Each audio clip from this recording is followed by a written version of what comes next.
Alrighty, welcome everyone. I'm Teeaboo and I am here for Mushoku Tensei Season 2, Episode 3. I kept running through that in my head and I kept saying Season 3, Episode 2, Season 3, Episode 2.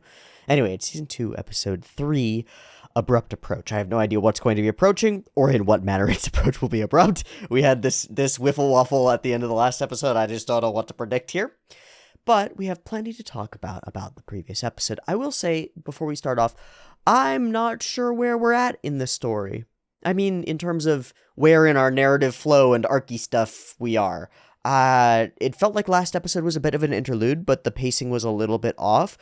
And this whole sequence of Rudy hanging out in this town and getting his name out there and doing what he's doing and acquainting himself with Counter Arrow, as well as, it seems, meeting some other people in town, is interesting, but it hasn't caught its stride. It hasn't hit the ground running in some direction that seems to make sense to me. I think the world is open to us. And so I'm kind of wondering if this abrupt approach sort of situation is going to be moving us toward a turning point. New elements entering into our world and into our story, shaking things up and forcing Rudy to go off in some direction.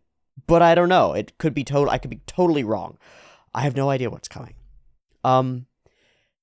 The last episodes have been interesting.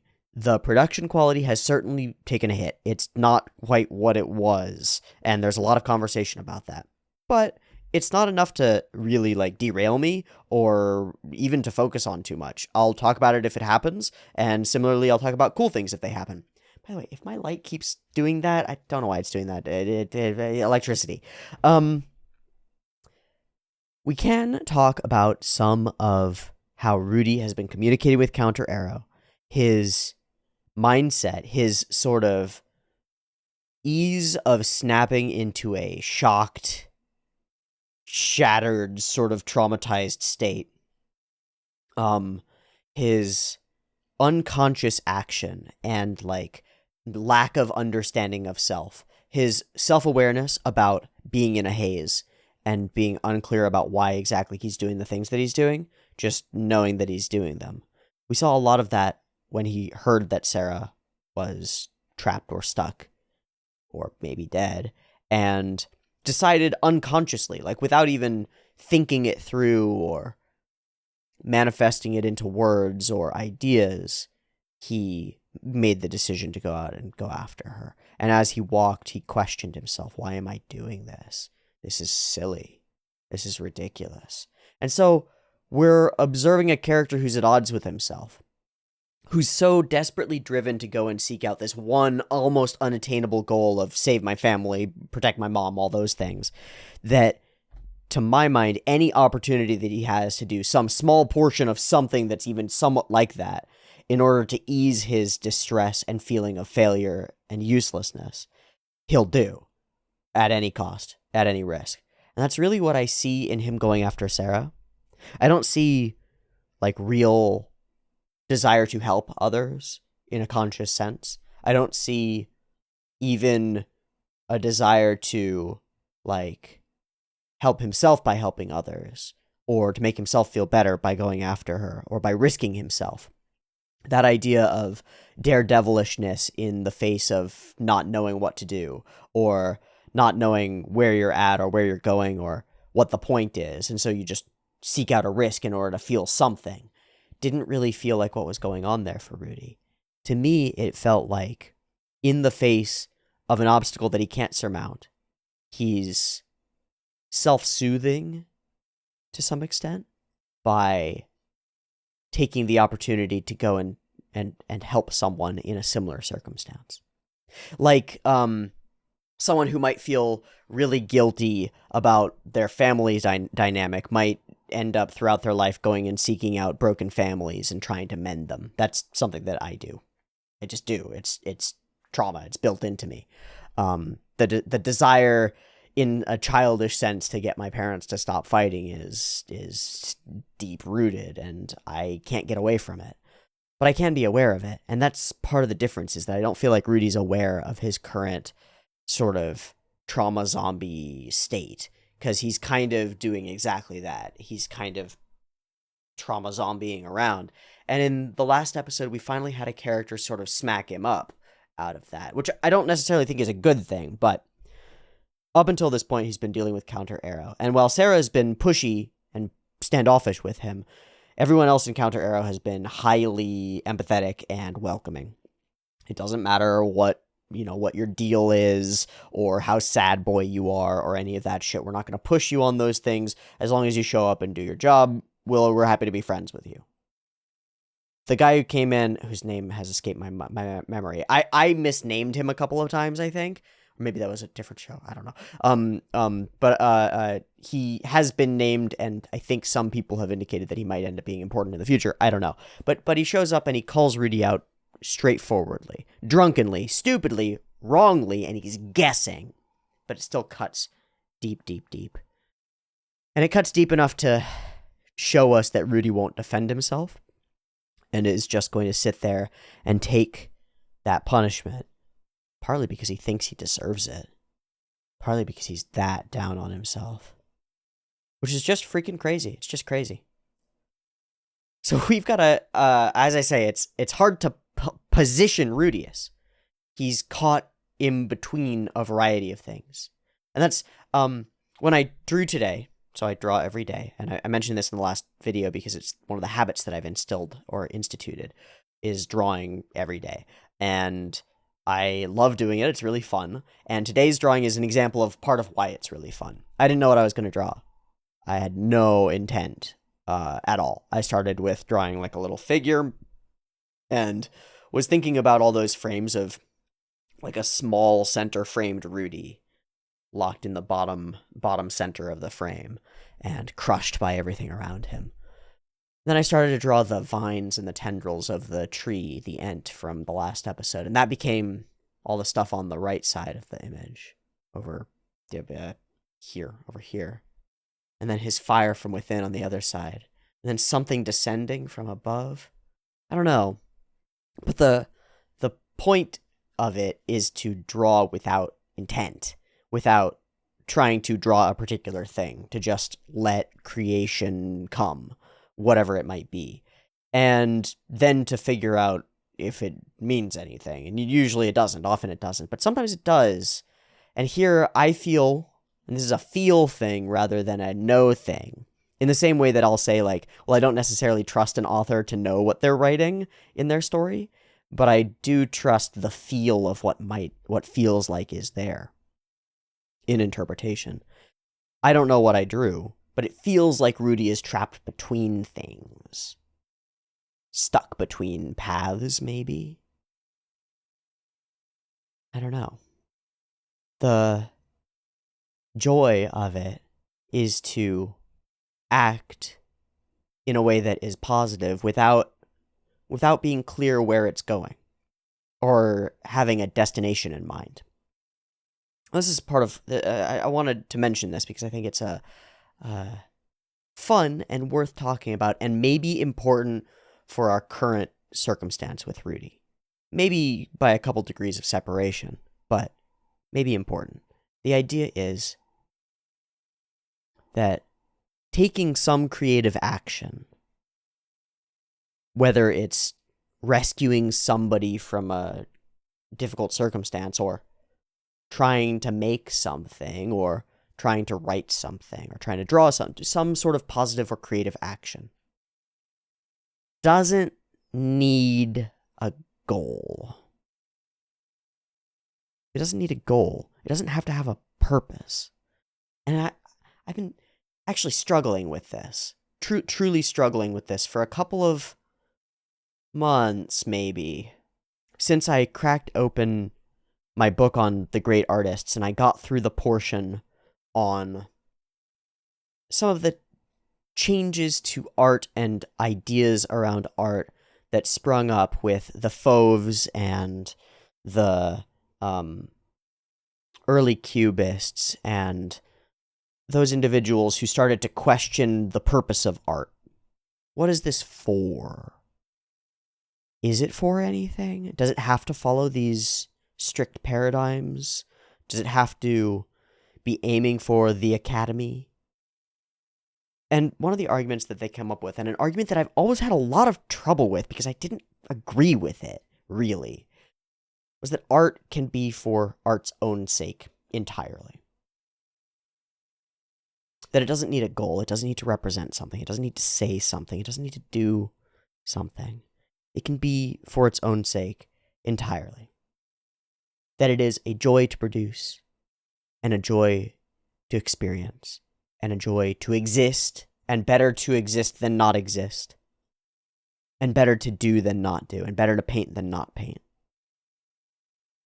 And if that's true, and I don't know that it is, but if it's true, and it's better to do than not do, even regardless of what the end game is, regardless of what the result is, then do. And that's enough.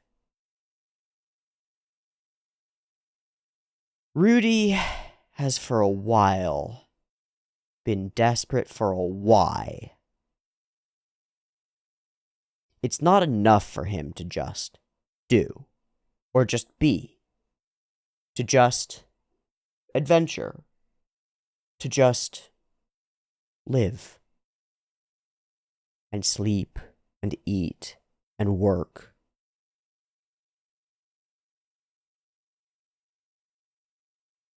But that's an issue of attitude, isn't it?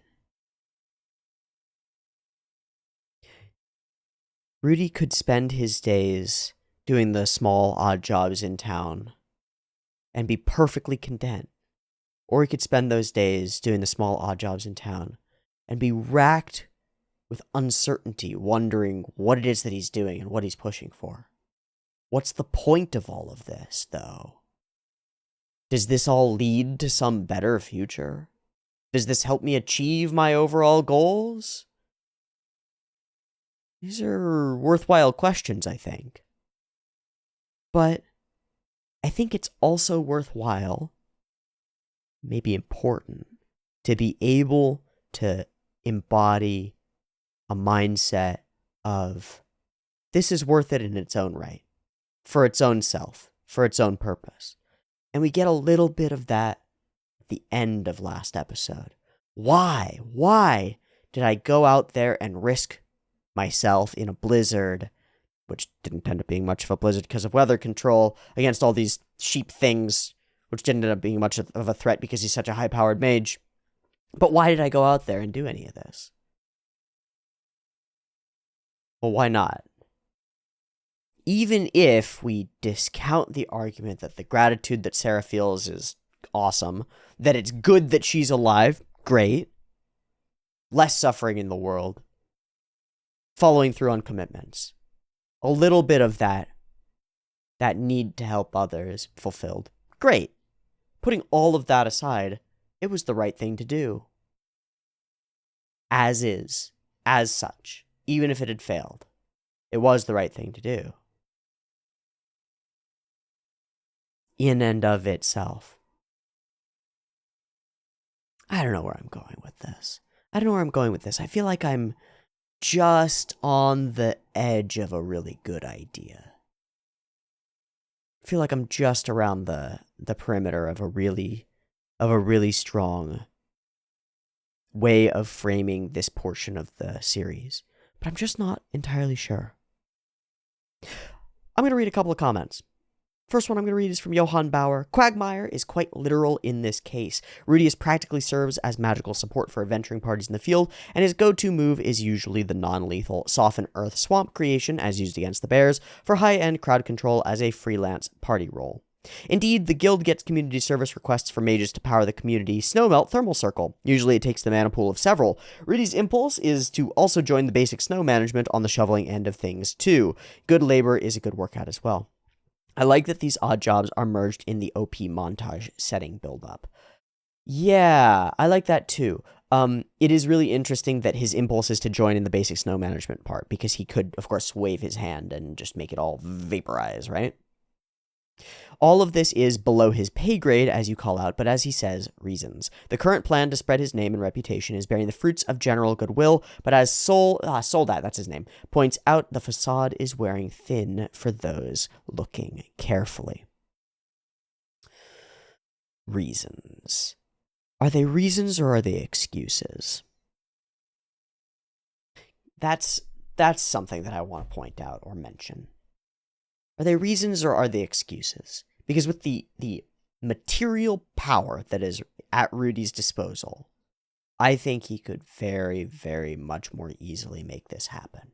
Same thing with the material wealth that's at his disposal. He could leverage his funds in order to pay people to find his mom, right? It seems like he's desperate to put it all on his own back in a way that actually prevents him from getting to his goals. It is wearing thin. When Rudy decides to solo the rescue recovery, we see him flex those Demon Continent honed skills he is concealing from everyone else. Weather control, easy. Field of spikes, 360 no scope. Immolation, half hand wave, but all without witnesses and not for pride. This is self-actualization, making a difference in ways all the odd jobs and support work is not. And it raises the question, why isn't he doing that all the time? Right? How many others could he generally protect, save, fund, right? Sarah is clearly having the Tsun challenged by the suspension bridge effect, so the misattribution of attraction or whatever. Spiritual solace takes many forms and is an intensely personal manifestation. Rudy's is just silky smooth, panties, panties, panties. Okay, this is a good comment. It hits on a bunch of little things that I think are important. The other one that I want to talk about is from Salo Canal 2. I feel like a good portion of this episode was focused on Rudy's body language, how he presents himself. He's being overly polite to the point of enraging that one guy, and his character is all over the place. He either shakes in fear when confronted or tries to brush it off and smile awkwardly. He's going through a big shift, from a somewhat cocky or happy-go-lucky guy to whatever this is. Having panic attacks, shifting his gaze when the drunk guy starts berating him, and overall being very indecisive. I think he's feeling the social pressure of when you first become an adult and you realize you have all these things you need to do or pay attention to, and it's just overloading his broken heart and mind. I think the last episode and this one are trying to show him getting some of that good emotional warmth back by helping others. He's slowly regaining his will to live seriously. I think that's partly why the pacing or start of this season has felt weird, because Rudy is also in a weird place mentally. I'm into that interpretation of the pacing feeling weird. I wish that I believed it. I just don't believe it. Because it could work, it could do, and I'll keep it in mind. It could come to bear. But I think that there are actual mechanical problems with the show running. A big shift from the somewhat happy-go-lucky cocky guy. It's so interesting. Rudy, who is desperate for sex, in particular, just to point it out, was very cocky and happy-go-lucky. Very, like, I'm the best, big dick energy, right? He actually gets it, and it's all gone. It's all gone. Why?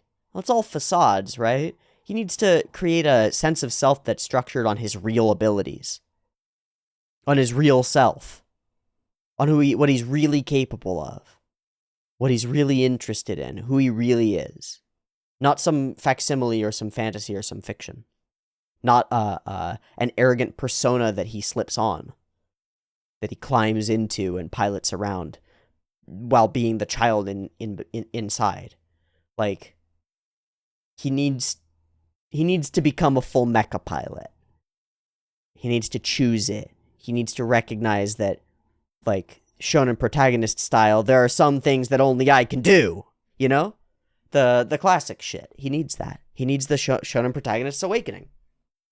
There are things in this world worth protecting, and I am capable of doing it. I have the power, and I will wield it. I will fight, like Ixer 1 style. Like Nagisa in Ixer being like, well, okay, I guess I'll fight. That's what we need. It's what's needed. What we didn't get last episode was that. What we got last episode was zombie fight, right? Like, he goes and he does the fight. He goes and he does the thing. He overcomes the obstacle, fights the monster, saves the girl, but he does it all as a fucking zombie. Oh, I don't know why I'm doing this. Why am I doing this?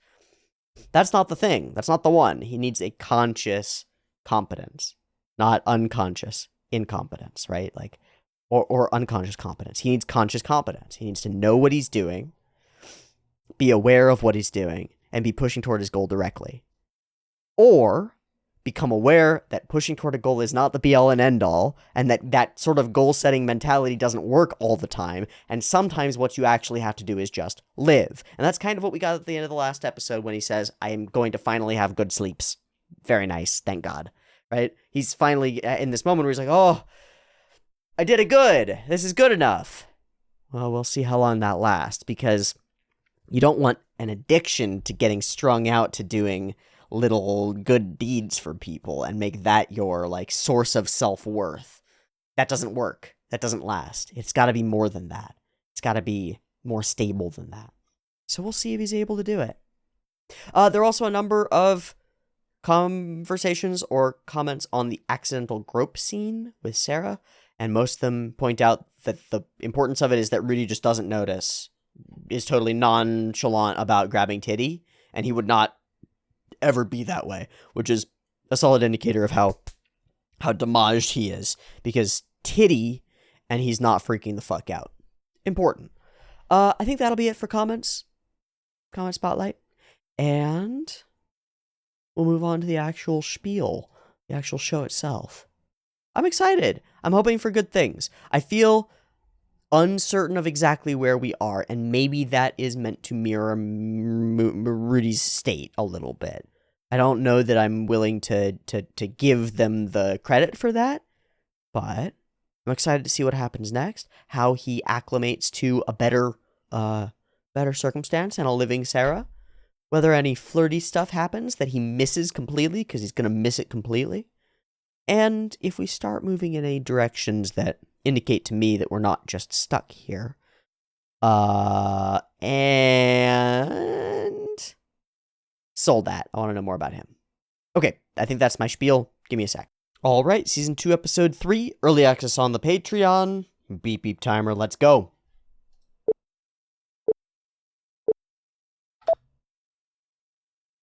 Goodbye!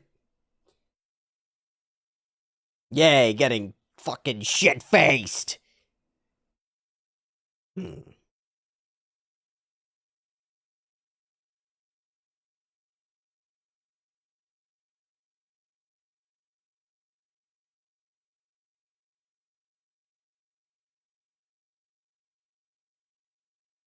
Good.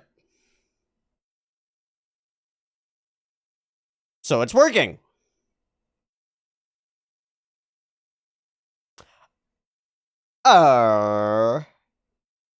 Define closer, please. How much closer? Is he just being a dumb aloof boy too? Probably.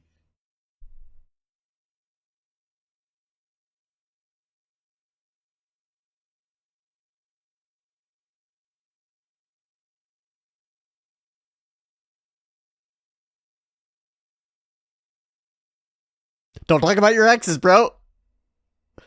Oh, so don't talk about your exes, bro. You don't do it. Good. Segueing right along. Whoa, cool, knives. That's great. Hint, hint, hint, hint, hint, hint. Hint, hint, hint, hint, hint, hint. Oh, date. Teto. Teto. Is this the abrupt approach? Oh, yeah, that was a legitimate smile. Aw, they're just, oh.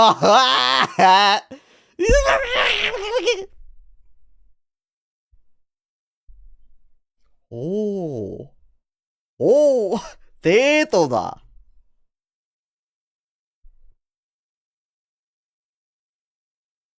We're montaging through the Teto? No. Yes, you're very cute. Suge. What's gonna go horribly wrong? Because this is too kindly and nice.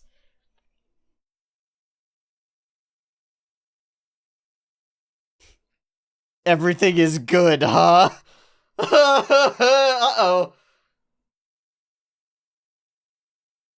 You know, there have been a few times when everything has been totally good. And they don't last. They don't last.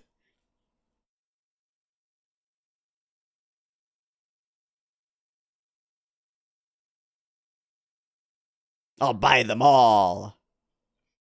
For you, babe, anything.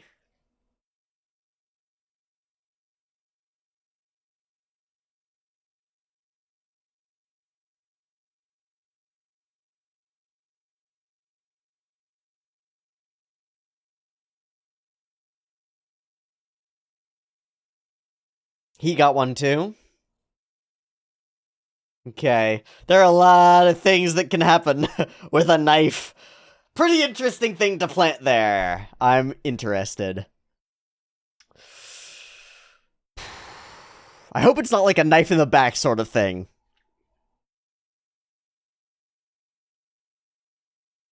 I'm outgrowing it.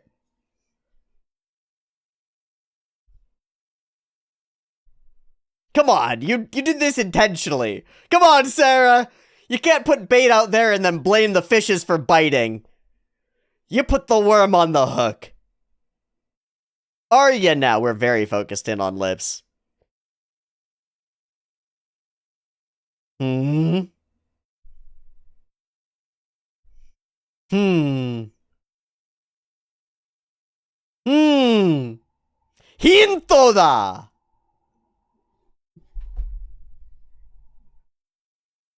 Baga. Baga. Hinto da. This is gonna hit a wall so fast. What are we gonna hit a wall on? Okay, go for it. Go for it, go for it.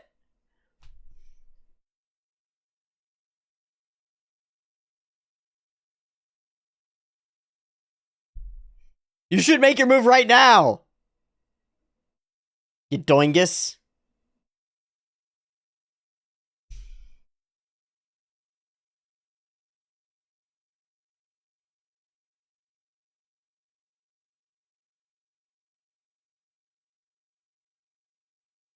Bruh.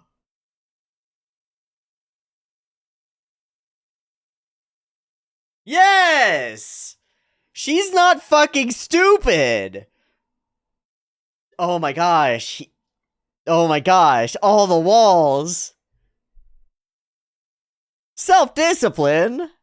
Go along with the flow. Yeah. Maybe say yes. You can also say no if you'd like to say no, but you're gonna be in a confused situation. I understand that. This is gonna be weird. Ojamashima. Yeah, empty. Oh boy. Wooshka. Oh boy. Oh, this could go badly. This could go interesting. I'm not gonna say anything. I just need to see. Ikimasu! Kamiyu, ikimasu! Oh no, so familiar.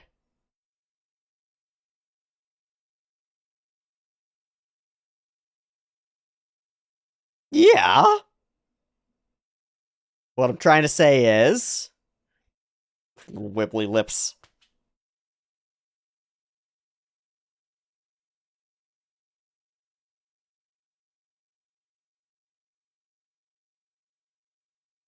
Yay!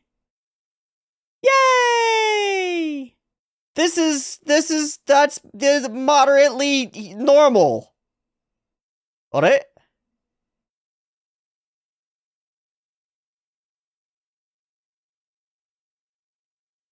Okay. Great. This is a moderately normal sexual encounter. Like the... Oh, it's gonna go badly.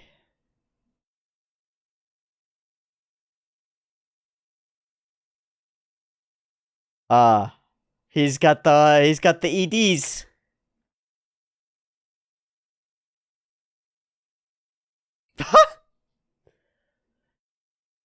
Yeah. Yeah, it's not agreeing with you.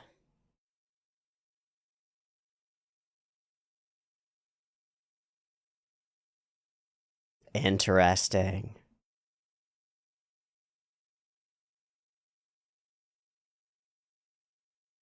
Oh.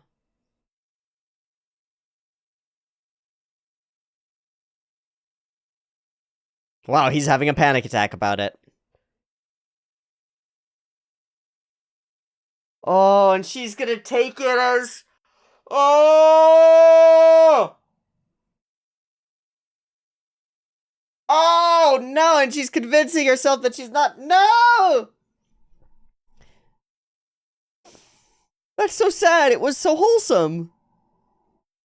Oh, that's so sad. It was so wholesome. Oh, now she feels rejected.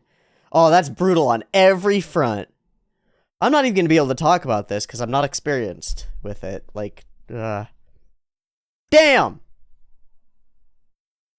Yeah. That's fucking rough, man. Oh, is he just chugging it away? Look, dude, you're like 14. What are you doing? Oh. Uh-oh. I can't get my dick up. I can't. Oh, thunder, no. Fucking asshole. He's gonna kill you. At least he didn't use magic.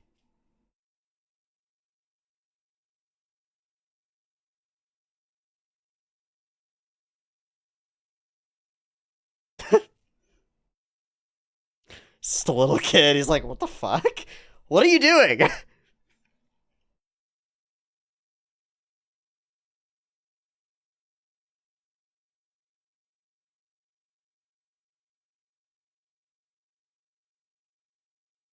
I care too much.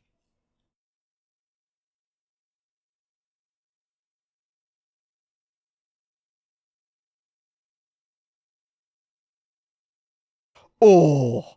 Oh, oh, oh, oh!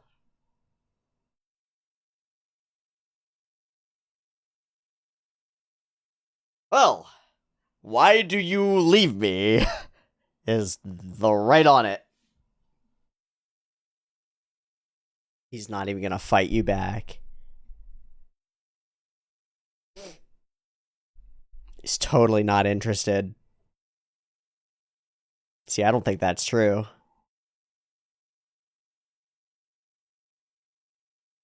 Alright.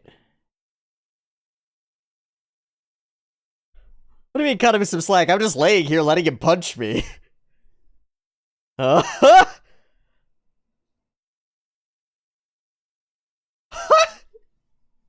maybe you do have it the worst out of anybody.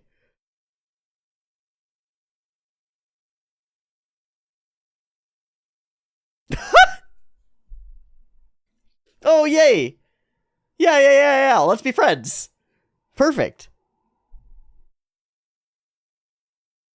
Excellent. No, he just stated what happened. Yeah. Clarity's very important. Why are you feeling the way that you're feeling? Because your previous girlfriend left you. Yeah, when you were yelling. This is great. Sold that to the therapist. Let's go.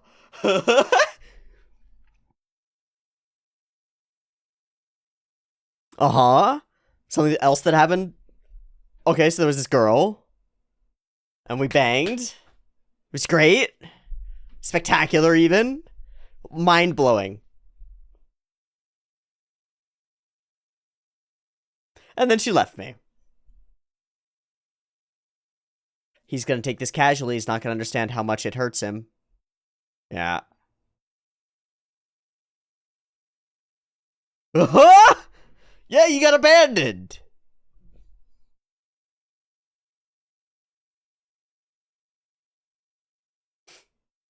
He doesn't know any of the context. He has no idea. Right beforehand? What did I do? Tell me what the specific instance of my...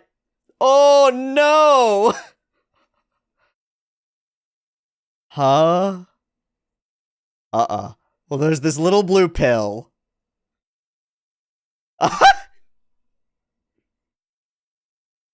To the whorehouse! And away! Yeah, exactly! We're there! There we are! Oh my goodness, sold that! You're just gonna take a young boy to the red light district. Very good. Leave it to a pro indeed.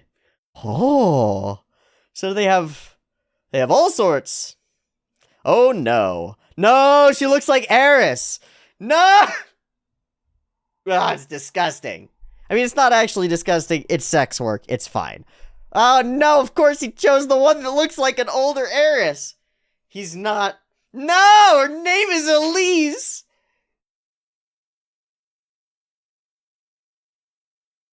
Don't give your real name. Oh no. Is that Eris's voice actress? I feel like it is. Your what? It does? Oh! Oh! Was that the little girl at the little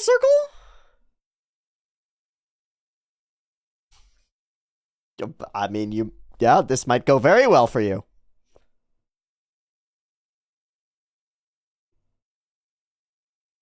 This might go very well. He's not going to be able to.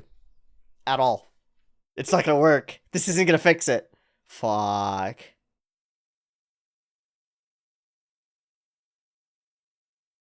Sure. Mochiron desai. Awkward. Oh no. More drinks.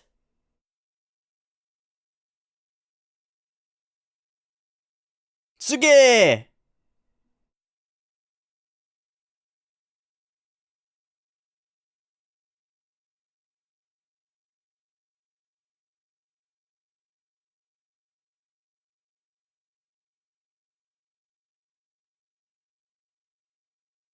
I do feel like I'm gonna get assassinated.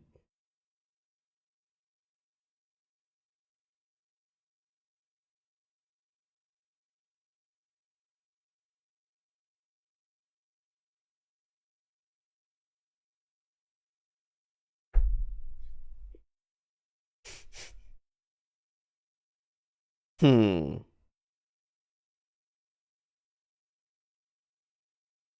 Hmm. Maybe you should stop drinking so much. Oh. Really? Like highly nervous.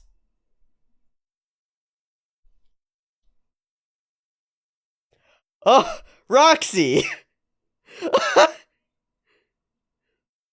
Yeah.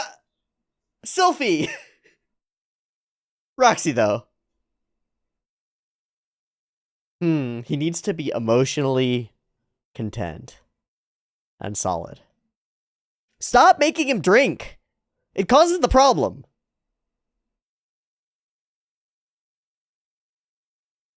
I'll bet that the alcohol has something to do with it, guys. Ah. Nah.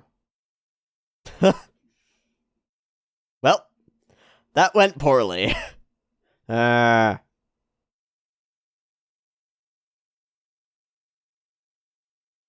Mm-hmm. Metaphor.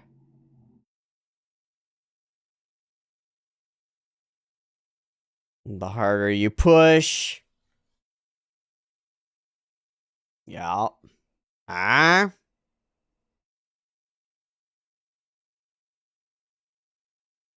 He's talking about slow exposure to...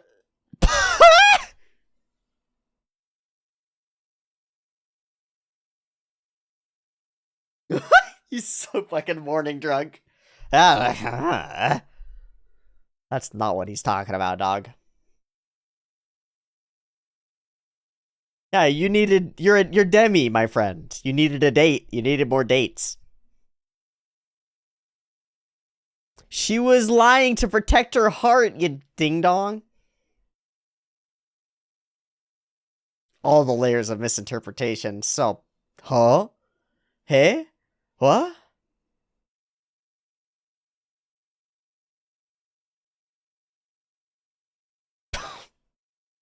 No, maybe wait a day. Maybe one more day.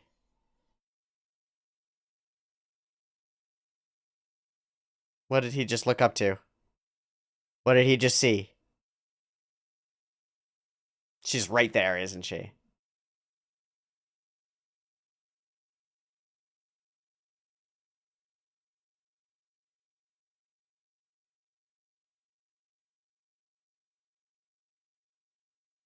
Ah, no, it's worse.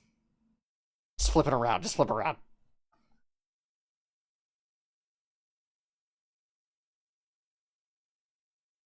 I'm gonna get shot or stabbed with that knife. Could she actually hear her from all the way over there? Uh-oh. Yeah, right.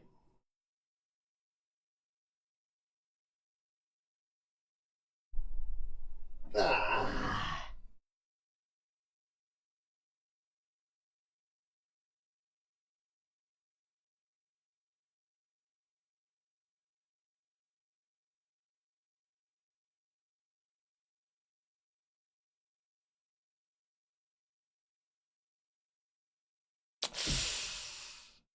Oh, yeah, buddy. Right back around to the worst. Oh, just gonna. Yeah. Oh my god, he actually did.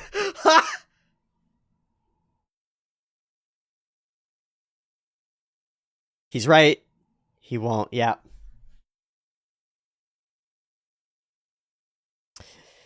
The bed's over there, man.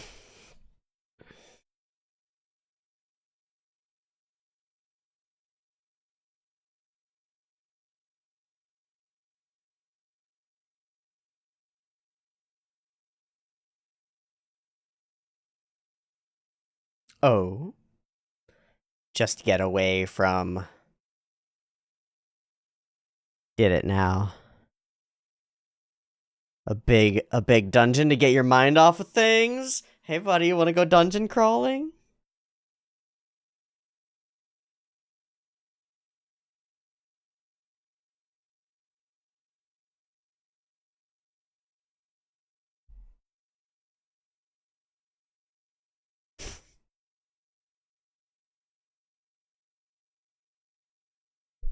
That's pretty great.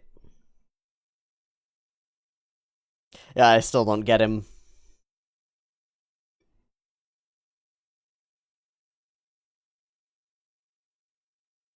I don't know about that. You are useful. And manipulable. But fair enough. I can trust him as for little ways. Okay. All right. Although he's doing it to run away from his current circumstances and any reminders of them, he's off to a new mission. Interesting. 226 remaining, so there's something at the end of this. There's a credits chapter, and then there's more. I'm just gonna let it play. It might be, sometimes there's weirdness at the end of the videos, I just don't know, but I'm gonna let it play and see. Because I don't want to miss anything.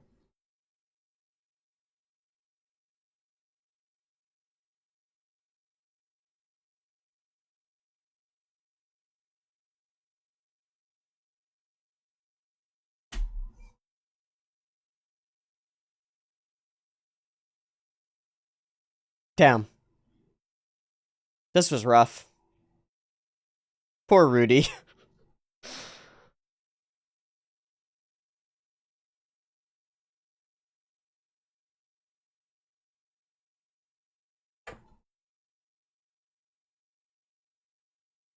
What great irony to it. Focused so heavily on sex for so long, and now when it's available to him, he can't, his appetite is so big, but his teeth are so bad.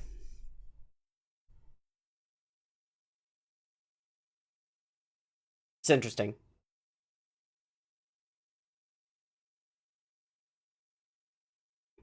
It really raises the question, what's important? Okay, 1 minute remains? Oh, here we are. Finally, the rumors bear fruit.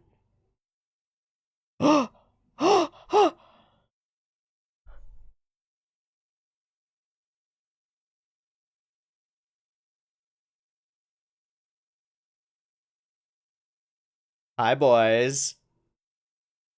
Wait, is that not her? It is her. It is her. It is her, right? She hasn't flirted with them yet. Never mind. All right. I wasn't sure. Yeah. Oh, I'll tell you everything, lady.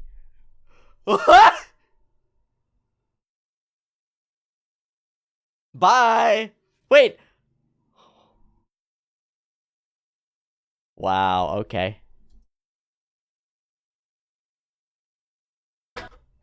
Letter of invitation? To where? To school? I don't know. Oh, that's very cool. It's great to see her again. Hello. Speaking of sexual entities, hello. Good to have you back. So, for the majority of a season, Rudius Grey Rat struggled, sought, stumbled forward, desperately seeking sex, and unable to acquire it. Now that he's got it on offer, easily attainable, with attractive, willing, friendly people who he actually likes, he's incapable of actually experiencing what he wants to. What great irony. But also, I think, physically and psychologically right on the money. All the fear and anxiety and trauma and stress builds up and prevents Rudy from getting his dick up. I don't want to make light of this. This is a real thing that really affects a lot of men. And from what I know, as someone who's never had a problem with it, fortunately, thank goodness, knock on wood. Knock on wood? Okay. A lot of men are really wrapped up in their sexual prowess and ability.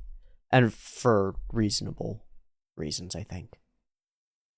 And so it's often really crushing to feel incapable. Like a failure. And we do a really good job in this episode of layering in that it's not just how Rudy feels about himself, but the way that it's interpreted by those around him. Now, Elise, the prostitute, isn't insulted, but Sarah certainly is. Sarah certainly is. And that's really fucking rough. Because he doesn't want to reject her. Not consciously. But just as we talked about, with not being exactly sure of why you're doing what you're doing, there's something in Rudy that's telling him the truth. Like, his dick is not being dishonest here. He might consciously wish for it to be acting differently. But his body is telling him very clearly that there's something missing. And I think that we've got this tendency to think of men as sexually binary, like on-off, and very easy to go to the on side of things. And for a lot of us, that's true. And it's also not for a lot of us. I sort of half-jokingly said that Rudy is kind of demi, as in demisexual, as in requires emotional and intellectual connection in order to feel sexual attraction. Might not be a joke. Might be totally true. It happens all the time. Lots of people are. I think women are more, have a higher tendency to be, or self-report demisexuality, but it's gender neutral. People of all sorts need emotional and real connection.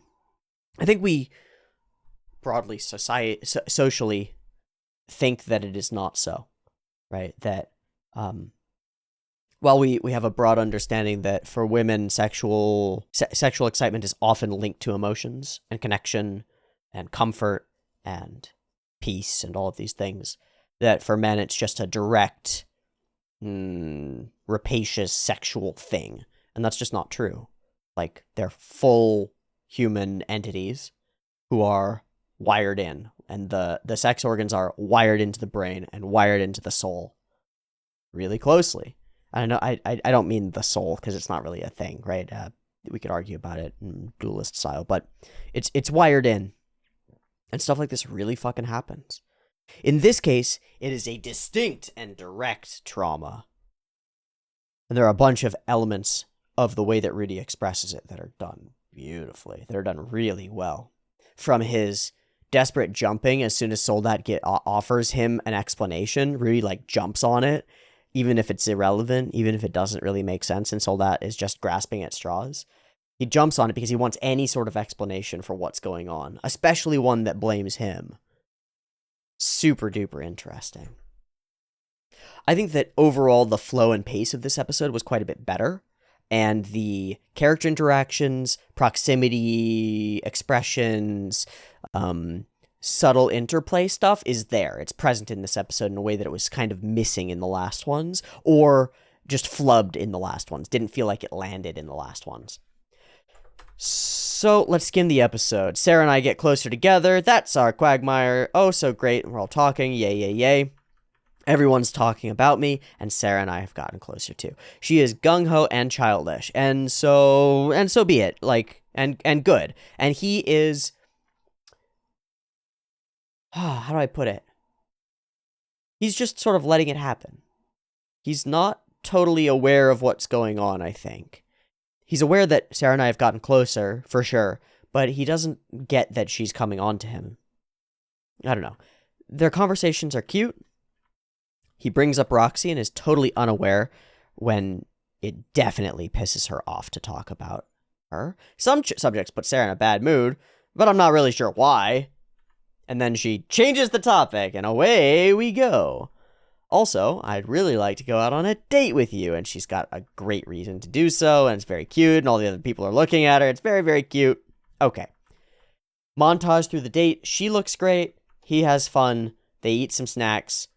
They pick out some knives. And they end up picking out 2 nearly matching blades, one for each of them. Yay! And that's our symbol that's going to come around by the end of the episode as she chucks it at his feet. Throwing away all of his goodwill as well as everything else. Fuck. Rough, buddy. Rough, buddy. But a great symbol. Man, so fun. My breastplate's getting tight. And what are you blushing for? So at this point, Sarah is like very aware of her physicality and his attraction. And is using it and is in control of the camera throughout. Control of camera, right? Right. You men are all the same. And we're focused on her lips. I'm feeling kind of tipsy. And she's in control of the camera here, right? Like, she's owning this space. And is the antagonist, or like the protagonist of this whole sexual encounter. The whole circumstance. And Rudy, of course, is like, do I have a shot? And she's throwing himself at him. I get this. I just talked about this a bunch in Kaguya-sama. Because there's all of this worry around, like, oh, do I actually make a move here? What if I'm misinterpreting what's going on? And rightly so. But this is throwing herself at you, man. Rudius. I've been thinking that it's high time I put the past behind me and moved on. And there is part of our problem. Rudy can't engage with Sarah, as herself, as a solo person. He can only engage with her in the context of the previous relationships. She's a rebound, right? At least that's how I see it. It's a part of it. So he smashes his drink, liquid courage, as you might say. And that's an element that I also want to bring up. Rudy's drinking heavily. He has been all the way through. Does that have anything to do with his lack of function? Yes, 100%. But he's worried that the nerves are going to be the thing in the way, right? I should be careful and wait until I'm sure to make my move. And of course, he's being more careful and uncertain than she is. In some ways, he's trying to push it off, isn't he? Avoid it, isn't he? I think so. And so, our abrupt approach becomes quite obvious. She's the one being direct. No, let's talk a little bit longer. Another tavern? She plays with her lips. No, maybe your place. Let's fuck, is what she's saying. Wait. It's not like that. Wait. No, it is like that, man. But Rudy's freaking out. He can't healthily engage in what would otherwise be a very healthy sexual encounter. between two people who've gotten to know each other, who have mutual attraction, who have reasons to like each other, who've shared space and time. Every reason to have this be a quality, healthy encounter. But he can't. He can't. And I don't just mean he physically can't. I mean he emotionally and mentally can't. This goes against my self-discipline, he says. Maybe I should... It's just the framing of it. Maybe I should forget about self-discipline and go with the flow. I'm framing this encounter as me giving in to temptation. That's not a great frame, is it? It's not me spending a joyous evening with a lovely young lady. Like, that's not it. It's giving into temptation. It's doing the wrong thing. And so he consciously, subconsciously, semi-consciously knows that it's not correct. But why? Again, she's all over him and he can't even. So he enters the room, and it's kind of like a dingy, crusty apartment sort of style of vibe, which is kind of fun. A demure, and he, again, is trying to push it off. Here goes nothing. She frames it as gratitude. So, well, go ahead. And it's the wrong framing, first of all. It's the wrong framing. I don't like this. If I were in Rudy's circumstance, I wouldn't like this at all. Maybe it's just me, but I don't find quid pro quo to be very appealing. She wants to sleep with you because you did something for her? Not my style. Not what I'm into. But that isn't what comes to his mind here. So they kiss. We get sensual. And this is a happy day. Until we lock into his mind. And he can't lose himself in it. And is shocked to find that his PP no worky. She was fine. I was not. The faces are very funny. I think we do make light of this somewhat. It wasn't telling me anything at all. It was still and silent. How come and why? And one thing that I think is, again, it's almost comical, but I think it's great here, is that Rudy is genuinely distressed. Now, again, I don't have experience with this, but I have had the experience with my body not working the way that I want it to. A few months ago, I injured my rib, and I found myself incapable of breathing properly. Now, let me tell you, when there's a part of you that usually works one way, and it stops working in that way, it's not fun. It's not fun. And even if you're able to do all the normal things, you can get utterly panicked. I'm not working right. It's like all systems go red. It's like flashing lights. It's like wee woo, wee woo, wee woo. And it takes over everything. So Rudy verging toward panic attack here, as he realizes that some functional part of him is no longer functional. Oh my God. Feels pretty correct to me. It's a pretty interesting depiction of something that real people really go through. It never stayed down when I wanted it to, so why now? And the great irony is there. Why now? It was always so easy. And now when it counts, I can't? Maybe that's because it counts. Maybe you can't view this sex thing as something casual anymore. Because the last time that you used your little worm, it crushed the human. The last time that Rudy slept with a woman, he was betrayed, destroyed, torn apart from the inside out, crushed. No wonder. Like, as just a protection mechanism. Avoid that pain again, says his ding-dong. Avoid that pain again at all cost. And fair enough. And fair enough. I think this is the hardest part of the thing, is the way that Sarah takes it. Or doesn't. Oof. Gross. The way that Sarah interprets it is as a rejection. And having been unable to admit her genuine affection for Rudy, because I think it was real and genuine, and we saw it throughout the date and all those things, she's protecting herself here. Right? It doesn't really matter to me that you don't physically accept me as a woman, she says. I was just doing a job. Just didn't mean anything. But of course it meant a lot to her. And she went full tune to full dere. And then gets rejected in this way as she sees it. Straight back to mega tsune, right? Why would I ever let my dere out again? Never gonna let my dere out again. And so she makes it entirely transactional and leaves Rudy feeling like it was all a lie. Don't get the wrong idea. I was just doing this out of obligation. Bye. You're just the worst. We leave him distraught and cold and drunk. Soldat decides to needle him. Rudy's not having it. Soldat's just shocked. Rudy's not doing any damage to him. He's just shocked. And he explains why he keeps smiling. Because he doesn't want people to hate him. And then finally breaks down and hits with, "Why do you leave me? Stay. Smile even if you don't mean it. Just don't leave me. It hurts." Abandonment. Abandonment. It's hopeless. This is the end. Just hit me. Then laugh. Oh, jeez. All right.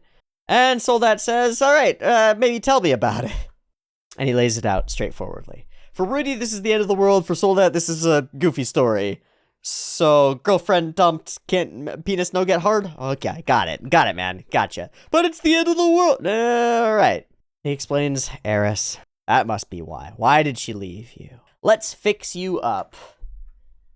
Blot it out with more of the same. And to the red light district we go. To a prostitute who's very much like a much older, much bustier heiress. I feel like this is the wrong tags. Maybe different types of women. Maybe some time off, actually. Maybe not pushing it, actually. And that is what we get to when we have the conversation about the Labyrinth a little bit later. She's very seductive. I wonder if her voice actress is actually the same as Eris's. She sounds really familiar, so I don't know. The good deeds go around, come around thing should come to fruition here, but can't because Rudy is Rudy. And I'm uncertain where we're going to go with that, if anywhere. It's really interesting interaction. And I'm uncertain how to think about it. Because he is welcomed with open arms by this woman. And can't still. And feels wrong still. But doesn't, I don't know. It's just odd. I'm not sure what to think. I do have a thought here. I think for past Rudius, he would look at present Rudius' situation and say, oh my god, you've got it all made. You're living large. Everything is perfect. What does Rudy have? He's got a cute girlfriend, an adventuring party. He's doing good things for the people around him. And those good things, most importantly, are being repaid with hot sexual favors. This is perfect. This is the ideal world, right? Apparently not. This might be his top tier, living a visual novel, quiet life in the northern city where I get to be an adventurer on an isekai and make cute adventuring companion friends and fuck them and do quests for people. And when I do the random quests, the rewards are hot sexual encounters. All of this is perfect. This is the fantasy that I was promised. And none of it lands for Rudius. Mechanically, physically, because he can't, but emotionally, narratively, because it's not the right goal.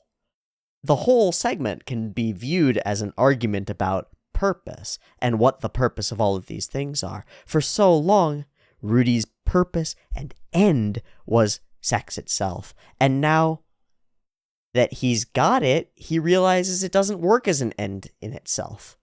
It's not what he wants in that way. So what's missing is the real big question. And it's really cool. Okay.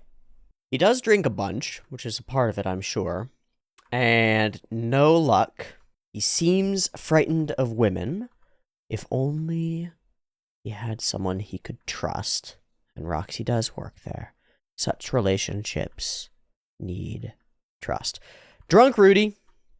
And Soldat tells him about labyrinths. I really like this. When I'm in a labyrinth, stuck in a tough place, I try not to rush things. The deeper you go, the more monsters and the tougher monsters you encounter. They even team up sometimes. When that happens, rushing in blind just gets more people hurt. So you stay a floor above and slowly get used to it. That works real well. Make sense? Maybe you just went a little too quick with that girl. No, maybe she was ready to go, but you needed more time. But she said it was like just an obligation. No, I don't think so, man. And then he speaks out all this shit that she overhears and ends up finding very insulting. But it's this portion talking about the labyrinth that I find really nice. It's a cool metaphor, a cool analogy, and a cool frame. You're in a tough spot.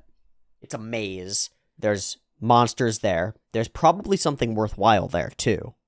So it might be worth going deeper into the labyrinth, going deeper into the pit, further into the darkness. Pushing against the difficulty. Might be worth it, but if you go too far too fast, you just get crushed. And you get enemies that you didn't expect. Problems that you couldn't have seen coming. And those problems work together, and they become way worse, way harder, way more difficult. And so the thing to do is to back off, stay a little bit above the next level of what's really struggly, and let yourself acclimate and become comfortable there for a while. So, how do we apply that to the Sarah circumstance? Well, maybe you tell her, I really like you. This is super nice. I really liked this date thing. I'm not sure that I'm comfortable sleeping with you right now. Can we take some time? And see what happens. Maybe she'll take that as a deep, dramatic rejection and hatred, and maybe she'll be understanding. You just won't know unless you give it the time and give it a shot. I like this, but I also think it's really applicable to a bunch of other things. Whether it's pushing too far, on any struggle or subject, or, overwhelming yourself with work and effort towards something. It's important to be able to take a step back and relax in the present, in a safer circumstance, before throwing yourself full bore into something complicated.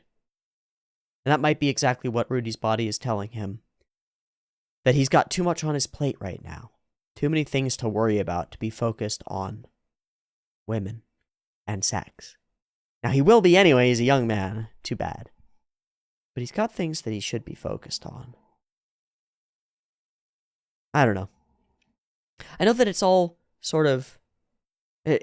I've been contradictory, because there's this simultaneous element of, like the drawing, you have to be willing to just be and just do without a particular goal in mind.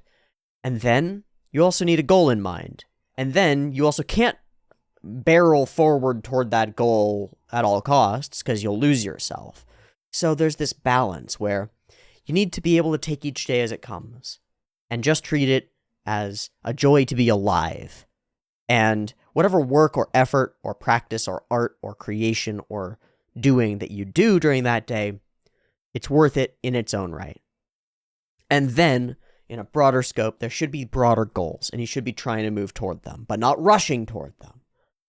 And the same goes for relationships and connections. You should be having those, but not putting everything into them, and not terrified that they'll disappear. So Rudy's in this chaotic space where all of those things are in the worst place that they could be. They're as bad as they could be. And now he's going to, instead of trying to stay and resolve those things, which might not be a good idea, he's going to pick up and walk out with Soldat, head into a different kind of danger in a labyrinth.